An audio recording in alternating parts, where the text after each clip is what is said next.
Assalamualaikum warahmatullahi wabarakatuh. Ikhwani fid din wa akhwat fillah, azakumullah. Kalau disebutkan kita belajar adab, kapan kita belajar akidah? Air bersamaan. Ini para ulama menjelaskan tentang pentingnya adab. Tapi tetap kita belajar adab juga, kita belajar tentang tauhid, tentang akidah, karena umur kita juga terbatas. Waktu kita juga terbatas. Di samping kita pelajari akidah, samping kita pelajari adab, kita pelajari akidah. Nah, yang sayang banyak orang mempelajari tentang akidah, tentang tauhid, tentang fikih, tapi adab nggak dipelajari. Jadi adab tetap dipelajari, di samping itu juga tentang akidah kita pelajari. Karena itu yang paling penting, yang paling wajib. Pertama kali kita belajar tentang akidah. Bagaimana kalau orang tua melarang kita untuk menuntut ilmu syar'i? Jelaskan manfaatnya, tentang wajibnya, tentang manfaatnya, tentang keberkahannya, jelaskan kepada orang tua. Justru saya nuntut ilmu ini, justru saya ingin dengan nuntut ilmu saya berbakti pada orang tua. Dengan nuntut ilmu saya ingin taat kepada orang tua. Jelaskan, manfaatnya besar. Bahwa dengan nuntut ilmu ini saya nggak akan durhaka kepada orang tua. Jadi biar orang tua menjelaskan kepada, biar kita jelaskan kepada orang tua supaya orang tua mengizinkan anaknya untuk nuntut ilmu. Saya nuntut ilmu yang benar. Dalilnya jelas Quran Sunnah. Saya ingin selamat dunia, ingin selamat akhirat, dan saya ingin dengan saya menuntut ilmu, saya menjadi anak yang soleh, yang saya akan terus mendoakan bapak dan ibu sampai saya meninggal dunia. Itu jelaskan kepada orang tua manfaatnya. Bagaimana kita istiqomah dalam menuntut ilmu? Ya jelas kita wajib mengetahui bahwa menuntut ilmu ini wajib. Menuntut ilmu membawa manusia ke sorga. Menuntut ilmu manfaatnya besar. Menuntut ilmu keutamaannya besar. Keutamaan ilmu dengan harta itu 30. Keutamaan ilmu dengan harta lebih utama ilmu daripada harta 30. Disebutkan oleh Ibnu Qayyim dalam kitabnya Miftah dari Sa'adah. Jadi antum perhatikan bahwa ilmu lebih utama dari semuanya. Dan kelezatan yang paling lezat, kenikmatan yang paling nikmat menuntut ilmu, seperti disebutkan oleh Syekhul Islam Ibnu Taimiyah dalam Majmu' Fatawa, dan juga oleh Ibnu Qayyim dalam Miftah dari Sa'adah. Anda bisa merasakan dengan menuntut ilmu kita mendapatkan kenikmatan. Hatta jauh para ulama terdahulu menuntut ilmu itu ratusan kilometer mereka tempuh. Enggak seperti kita ada kendaraan. Dulu dengan onta, bahkan berjalan kaki di antara mereka. Mereka nikmat untuk ilmu, mereka baca itu kitab-kitab, mereka duduk dengan para ulama. Ada yang mudzakarah ilmu dari mulai ba'da isya sampai subuh, karena nikmatnya ilmu. Nah, kita ini belum merasakan itu, maka terus sampai kita merasakan nikmatnya ilmu itu. Maka para ulama kadang-kadang baca itu sampai 12 jam mereka baca, karena nikmatnya ilmu. Kita baru 1 jam, setengah jam aja udah nggak betah. Ya. Coba terus sampai kita merasakan nikmatnya ilmu.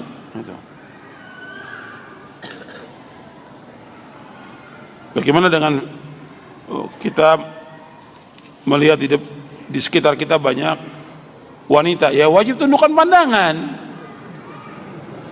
Ketika Ali dan Jabir bertanya kepada Nabi tentang bagaimana kalau kita bertemu dengan wanita, isrif basarak, palingkan pandanganmu, tundukkan pandanganmu. Kan Allah memerintahkan demikian dalam surah An-Nur, disuruh tundukkan pandangan kita. Karena memang adanya wanita fitnah, dan fitnah yang paling besar bagi laki-laki apa? Wanita, kata Nabi. Ma taraktu ba'di fitnatan hiya adar wal rijali minan nisa, muttafaqun alaih. Tidak aku tinggalkan fitnah yang lebih berbahaya bagi laki-laki melainkan wanita. Maka kita wajib berhati-hati dan tundukkan pandangan.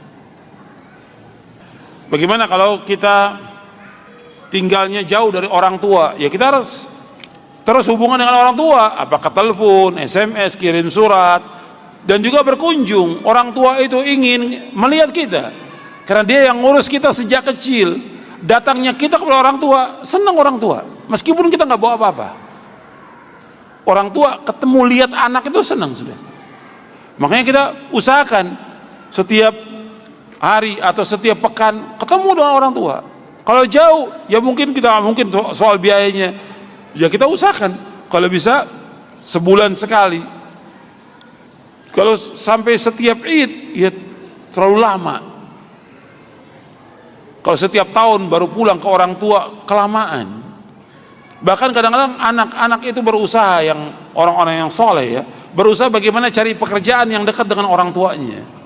Karena apa? Dia ingin berbakti pada orang tuanya. Karena dengan berbakti pada orang tua, jalan menuju sorga. Kesempatan. Jadi anak laki-laki itu dia harus dekat dengan orang tuanya. Kalau perempuan ikut kepada suami, anak perempuan ikut kepada suami, dan dia wajib taat kepada suaminya. Kalau anak laki-laki, kewajiban dia kepada orang tuanya. Makanya harus dekat dia dengan orang tua, karena orang tua membutuhkan dia. Apalagi kalau dia sudah lemah, sudah tua, kesempatan itu jalan menuju surga. Maka antum bikin jadwal bagaimana mengunjungi orang tua selalu, bukan teman, ya, bukan yang lain, orang tua nomor satu. Gitu.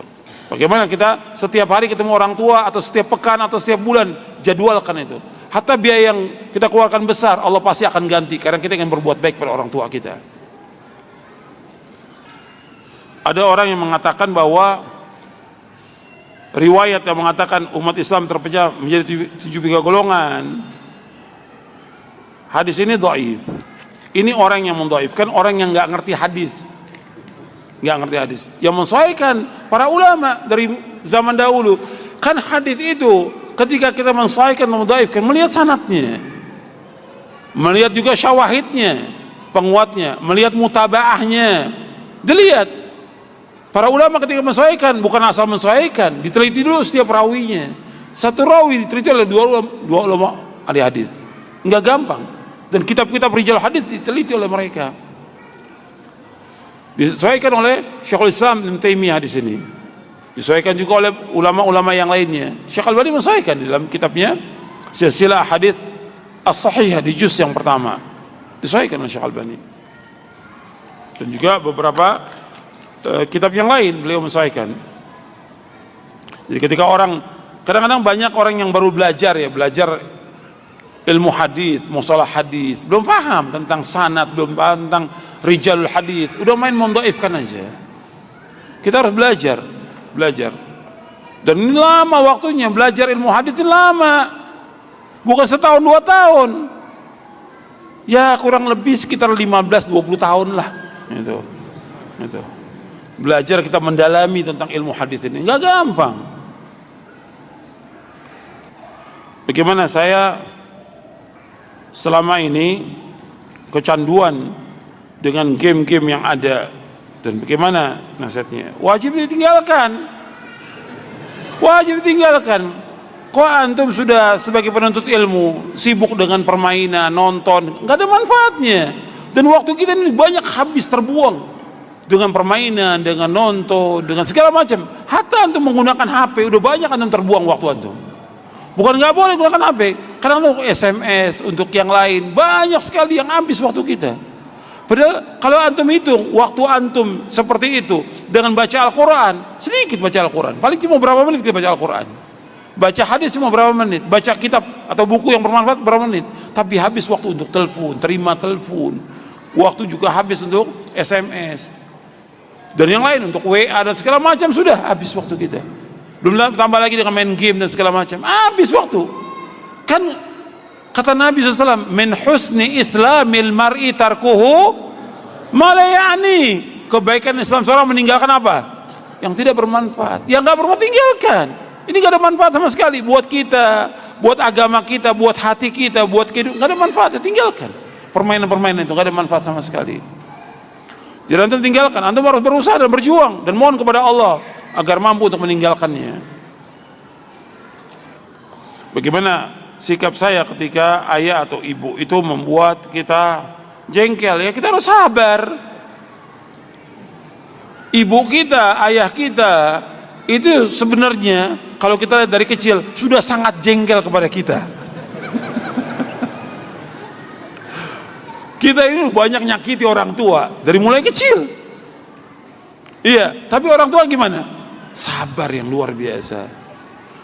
Lihat antum, ibu antum atau ayah lagi gendong antum, kencing antum. Tapi apa dia marah? Apa dibuang nih bayinya? Enggak. Disayang, senyum orang tua, subhanallah. Sayang. Antum coba Bagaimana antum bayangkan bagaimana orang tua tuh di saat kita masih kecil, digendong, diberikan makan, kita kencing diceboki oleh orang tua, buang air besar diceboki, kita butuh makan dicari, kita sakit dibawa. Orang tua nggak jengkel, sabar. Nah antum begitu juga menghadapi orang tua, harus sabar. Gak boleh jengkel, mengatakan nggak boleh, mengatakan menengking orang tua nggak boleh. Orang tua udah sangat sabar kepada kita. Kita juga harus sabar kepada orang tua. Ketika ada hal-hal atau perbuatan atau perkataan orang tua yang kadang seperti menyakiti hati kita, kita sabar.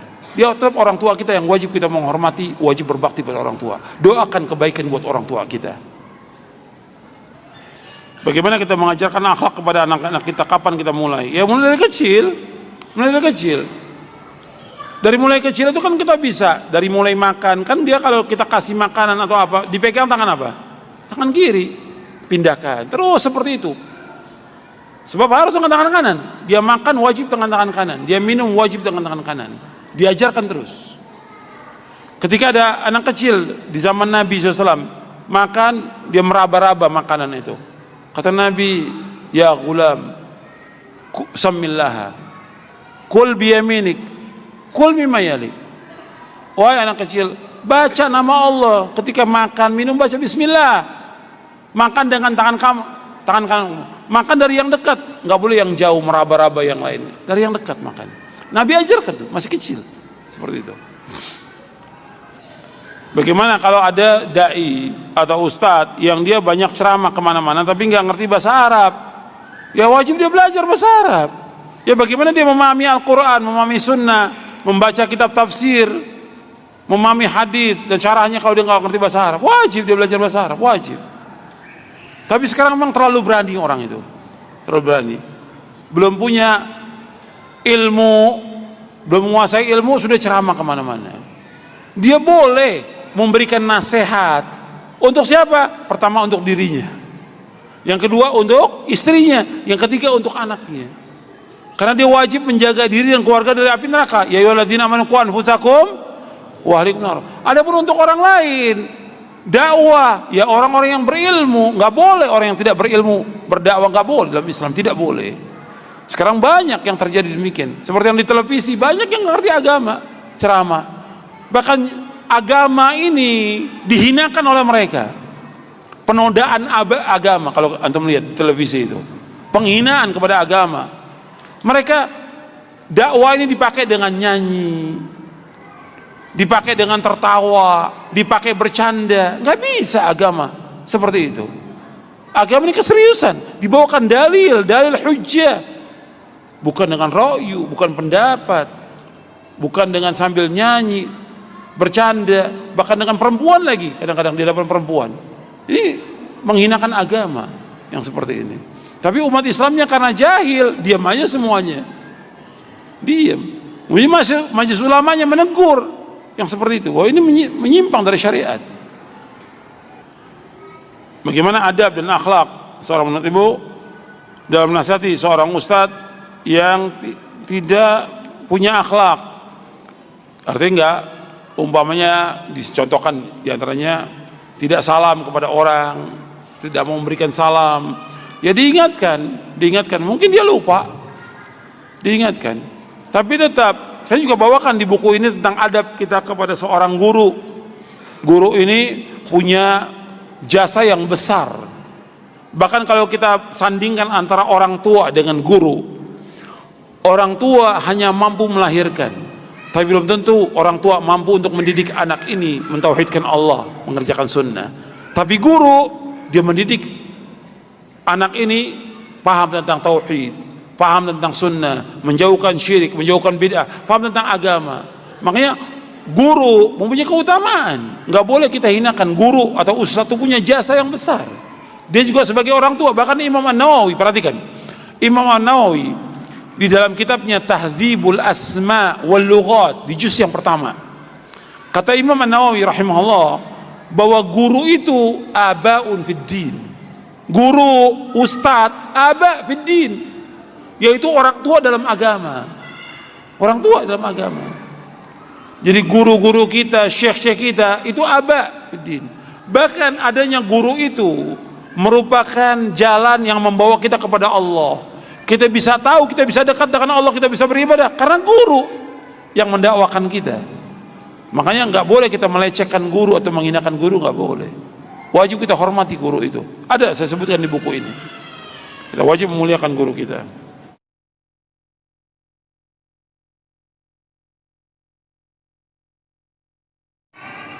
Bagaimana seorang dai? Ini banyak pertanyaannya seorang dai ini. Masya Allah. Ya, bagaimana seorang dai yang berdakwah tapi dia masih banyak berbuat maksiat? Ya, kalau dia terus menerus berbuat maksiat yang terang-terangan dan sudah kita ingatkan, yang nggak boleh belajar lagi dengan dia. Kalau dia terus maksiat, udah diingatkan nggak depan umum, diingatkan berdua atau datang ke rumahnya diingatkan, ditegur dengan baik kepada si dai ini. Tapi terus dia berbuat maksiat, ya tinggalkan. Nggak boleh belajar orang yang pada sahibul ma'asi, yang musir alal ma'asi, terus menerus dalam maksiat, nggak boleh. Itu sudah diingatkan, makanya diingatkan terus, dan kita juga sabar dalam mengingatkan. Doakan dengan kebaikan guru kita agar diberikan hidayah, petunjuk. Karena apa? Jasanya guru nggak bisa dibayar dengan apapun juga. Jasanya guru menjelaskan agama kepada kita, membimbing kita, nggak bisa dibalas dengan apapun juga. Makanya disuruh kita membalas kebaikan guru dan mendoakan dia. Nabi bersabda, antum dengarkan, Nabi bersabda, man sana ilaikum ma'rufan fakafi'u, fa illam tajidu ma tukafi'unahu fad'u lahu hatta tarau annakum qad kafa'tumu. Barang siapa berbuat kebaikan, kamu balas kebaikannya. Kalau kamu nggak mampu membalas kebaikannya, kamu doakan dia sampai kamu sudah merasa kamu sudah membalas kebaikannya.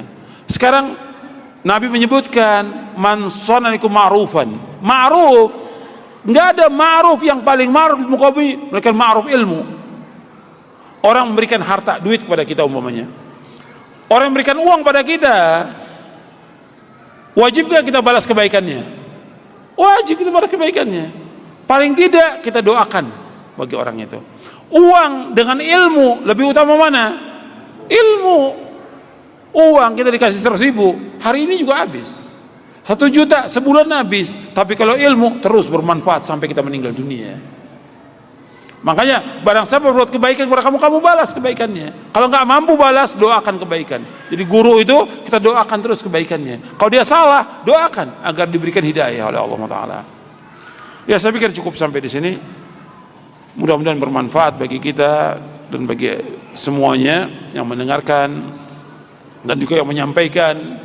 Mudah-mudahan kita diberikan oleh Allah SWT kenikmatan dalam thalabul ilmi, diberikan oleh Allah adab dan akhlak yang mulia, diberikan keberkahan dari ilmu yang kita kaji, yang kita tuntut, dan mudah-mudahan Allah juga mengampuni dosa-dosa kita dan menetapkan kita di atas Islam dan Sunnah. Kita harus terus belajar dan belajar, dan nggak boleh kita berhenti sampai kita diwafatkan oleh Allah SWT. Dan kita terima kasih juga kepada panitia yang sudah bersusah payah untuk memberikan fasilitas kepada kita, membantu untuk adanya kajian ini, dan juga kepada antum sekalian. Mungkin di antara antum juga datang dari luar kota. Mudah-mudahan Allah memberikan ganjaran yang terbesar buat antum semuanya. Wa sallallahu nabiyana Muhammadin SAW. Subhanakallahumma bihamdik asyhadu an la ilaha illa anta astaghfiruka wa atubu ilaik. Assalamualaikum warahmatullahi wabarakatuh. فقلت استغفروا ربكم إنه كان غفارا